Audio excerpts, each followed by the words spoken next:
বাজারে আসতে শুরু করেছে নারায়ণগঞ্জের সোনারগাঁওয়ের রসালো পাকা লিচু।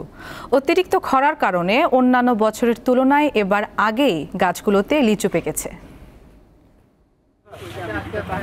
নারায়ণগঞ্জের সোনারগাঁওয়ে বর্তমানে কদমি, মুজাফফরপুরি, চায়না ৩, এলাচি ও পাতি এ ৫ ধরনের লিচুর চাষ হয়েছে।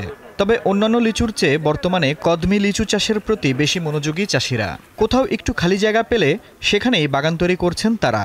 এক একটি বাগান থেকে পাওয়া কদমি লিচু বিক্রি হয় ৪ থেকে ৫ লাখ টাকায়, আর ১০০ লিচুর দাম ৫৫০ থেকে ৬০০ টাকা।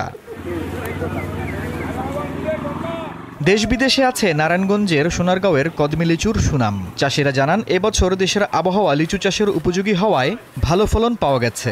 আর আমাদের এখানে যে ৫ প্রকার লিচু হয় সেটার মধ্যে সবচেয়ে ভালো হয় কদমি লিচু এবং এই যে চায়না ৩। এটা আমাদের সোনারগাঁওয়ের জন্য গর্ব এবং খুবই ভালো। ফলন ভালো হয়েছে, আল্লাহ দিলে আমাদের একটু দামওয়ালা বা দেশ বিদেশে যায়, এর কারণে আমরা একটু দাম পাইছি। এখানে মানুষ কেন বেশি কিনে, এখানে খুব মিষ্টি, খুব ভালো, এই জন্য অনেক দূর থেকে এখানে আসে মিষ্টিটা নেওয়ার জন্য। ক্রেতারা জানান, এবার দামটা বেশি, তবে লিচু অনেক ভালো। অনেক বাগ দেখেছি, কিন্তু এই বাগের লিচুটা অত্যন্ত সুন্দর। চায়না ৩ বলে, কিন্তু দাম একটু বেশি এই লিচুটা। আপনার ওই দাম তুলনা হিসাবে লিচুটা ভালো এবং এটার মধ্যে অনেক রস আছে, কোনো পোকা নাই। যেমন অন্যান্য লিচুতে পোকা থাকে, এটাতে সেটা নাই।